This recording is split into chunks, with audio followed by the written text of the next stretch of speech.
Welcome to Everyday Enlightenment. I'm your host, Patty Teal. I'm coming to you from Sedona Maga Retreat, a beautiful spiritual retreat center located on 163 acres in Sedona, Arizona. My guest today is Randy Davila, publisher, teacher, and author. Randy's also president of Hampton Roads Publishing, Hierophant Publishing, and Inside Events USA. He's the author of 2 books, Think Like a Publisher, 33 Essential Steps to Write, Promote, and Sell Your Own Book, or to write and sell your book, and The Gnostic Mysteries. Gosh, Randy, you do so much. Thank you so much for taking time to talk to me today. Oh, it's my pleasure, Patty. Thanks for having me back on your show. It's you're doing great work in the world, so thank you very much. Thank you. Well, I thought we could focus today on advice for aspiring authors who want to get their book out in the world, because you have an upcoming event Thursday, April 6th in Sedona called Publish You. Yes, I'll be teaching a half-day workshop there in Sedona, and the details can be found on our website at insighteventsusa.com. As you mentioned, I am the president of Hampton Roads and Hierophant Publishing, and so we publish books that most of your listeners have probably heard of. Conversations with God by Neale Donald Walsch would probably be the most famous, but of course, we publish books by Eckhart Tolle and Don Miguel Ruiz Jr. and Heather Ashamara and Jack Canfield and Byron Katie. So a lot of authors in the self-help and spiritual fields. But what I'm really passionate about is working with new and emerging voices in publishing. And so that's one of the reasons why I enjoy teaching these classes so much. You know, I believe that books have changed the world, and I think there's a lot of evidence for this. While we certainly are in many ways a challenging time, we are also living in arguably the most enlightened period in recorded history compared to so much of the challenges of the past. And this is due to the freedom of information. You know, and information translates into words, and all of this is built on the foundation of books. So I love it when people write books. I love working with authors because, as I said, history shows we've changed the world. Oh, absolutely. That's pretty impressive, all those amazing people that you've worked with to help get their books out in the world. So this retreat, who is it for? Is it for the brand new author, for some who have already written? Who would you say it focuses toward? For those who are, you know, in the writing process or are thinking about writing a book, who are still early in the game. But at the same time, I've had folks who have self-published books. The books have not hit their expectations, or things didn't go as they had hoped.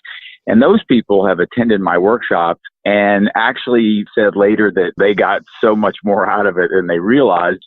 Some of those folks are who benefit the most because they understand publishing to a certain extent because they've done it.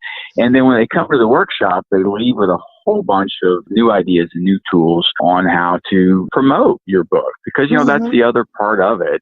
20 years ago, when you wanted to buy a book, how did you do it? Go to a bookstore. 20 years ago, you went to a bookstore. No, that was it, right? I mean, in other words, if you wanted to buy a book, that was your only option. So what did that mean? Means you went into a bookstore. You went to the particular section of the store that had the books, you know, the category you were looking for. And then you chose from a limited number of books on limited shelf space. Consequently, if you were one of the lucky few authors who just got their book published, you were almost guaranteed a modicum of success because readers' and buyers' choices were so limited as what they have today. And so if just by having your book on the shelf in the bookstore, you were ahead of the game. Patty, is that how we buy books nowadays? Do we walk into a bookstore with no idea what we want? The ball game has changed. And if we did happen to find one of those super bookstores and we didn't have a book in mind, it'd be very unlikely that if I was the writer, that my book would be chosen just without a referral or anything. So it's changed. Amazon sells 60% of all books that are sold in the United States today. And more importantly, even when you go to a bookstore to buy a book, unlike in years past, you almost went there to do research on what book to buy. Chances are now when you go to the bookstore, you already have the book in mind that you want to buy because you've done the research. So the point I'm making is that because readers and buyers' habits have changed dramatically dramatically. That's forced the publishing world to change dramatically.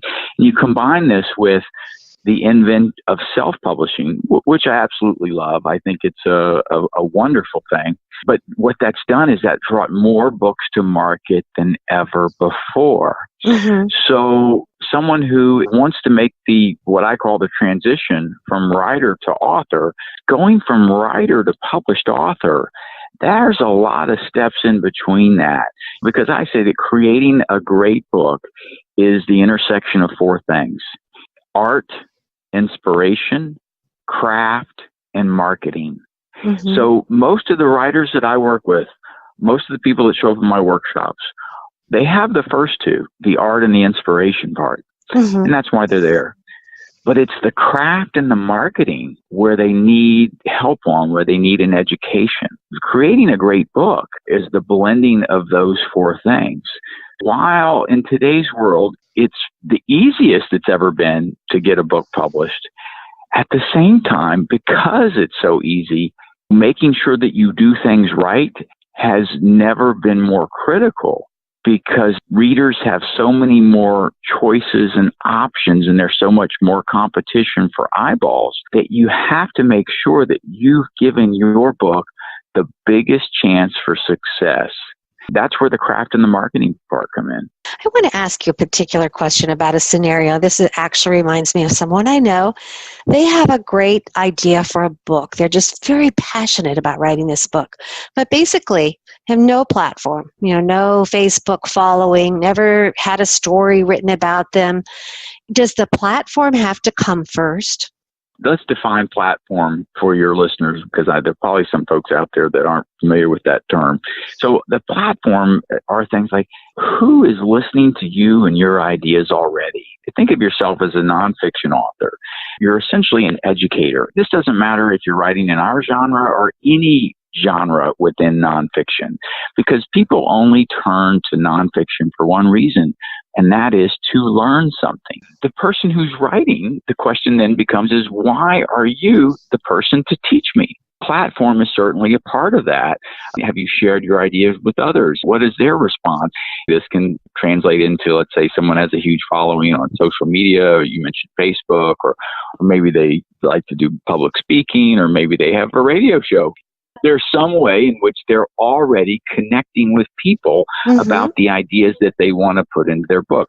So that's very important. At the same time, I'm a believer that a great book will always find a way. It starts with that passion. It starts with that art and that inspiration. It starts with that person who often say, we don't write books, they write us. A lot of times that art and inspiration is raw, and it has to be edited. It has to be shaped. It has to be sculpted. You have to take that marble, and it's really got to be polished. Rework your manuscript so that it can reach the widest possible audience, so that it has a potential so that the most people can read and understand it. It never means changing the ideas or the integrity of the book. That's never it, because you always want to be true to the spirit of what you're writing, of course. But at the same time, don't wait. Start now. Even if you only devote 1 hour, 2 hours, 3 hours a week to building your platform, you'll want to and you'll need to reach readers with your ideas.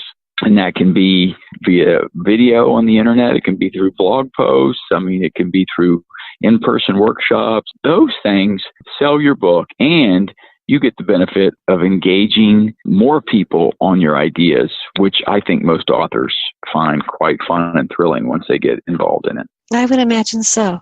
You're listening to the Young at Heart radio show on KTMS 990, and my guest today is Randy Davila. He's publisher, teacher, and author.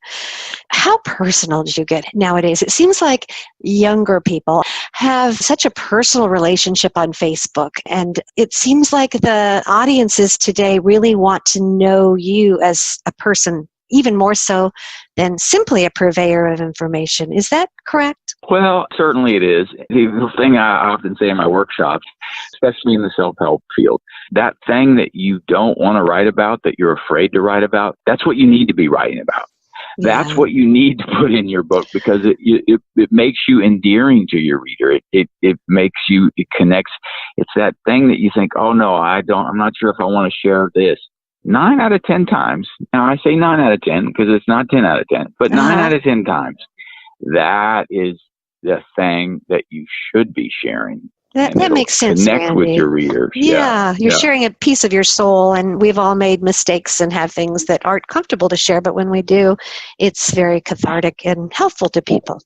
Well, and readers they want what's real. They want the truth. They want what's raw. Mm-hmm. They don't want to be told. They don't want things to be covered over or glossed over, and readers don't like it if they feel like they're being talked down to or instructed rather than shared with, so to speak. And so that's why it's gosh, being real is just so important. Yeah, I agree. It comes through in the pages, even when even no matter what the words say. That's what the folks, some of the names that I mentioned earlier in the call. These are in our genre. These are fantastic humans who are living their life in an incredible way. Right. And so that's real. So then they're able to record that on the pages, and that's what you find so valuable. Right. Is that the truth of their experience comes through on the pages. Yeah, I totally agree. So one of the questions I think that many people have who are trying to write a book or excited to write a book, they want to decide whether to self-publish or whether to look for a publisher. What would you advise them? Well, that's a long answer, and it's one that we actually do go over in the workshop as well, because you have to venture into the business side a little bit, and understand the differences, understand the mechanics. In my book, Think Like a Publisher, I actually give a checklist for those who self-publish, on things to ask yourself. Potential company that's going to help you self-publish, because they're not all created equal, and so they can fool you with low prices and so you've got to get an education, when it comes to that aspect. Now, but at the same time, let's back up and speak broader. The two are not in the long run mutually exclusive. Okay, so let me explain what I mean. In that, as a general rule, I tell folks, hey, if you can find a traditional publisher, that's typically the best way to go. And the reason for that is because you're getting a company that, of course, is going to invest a lot of money in you and your book, but also they're experts. They know what they're doing. They've been doing it for a long time. And they come with a platform, in other words, when readers see a new book by XYZ company, XYZ publisher, that carries some weight and some respect. And they, of course, have their own. And then the second thing, though, and this is where we move a little into the mechanics, is the distribution. It's just very, very difficult for self-published authors to get in bookstores across the country, which still account for 40% of all books sold. So that's a big number. I didn't realize it was that much. Yeah. And so, and then in addition to that, there's also foreign publishers. When you see these things like your books become translated in various languages, that almost never happens for self-published books, but it happens for a vast, for many traditionally published books, and so that's a chance to have your book, all over the world and in different languages, and that's, of course, another wonderful source of income for the author. But that often doesn't happen right off the bat. It doesn't mean it won't happen later, though, if you self-publish. So, here's a book you might have heard of. It's called 50 Shades of Grey.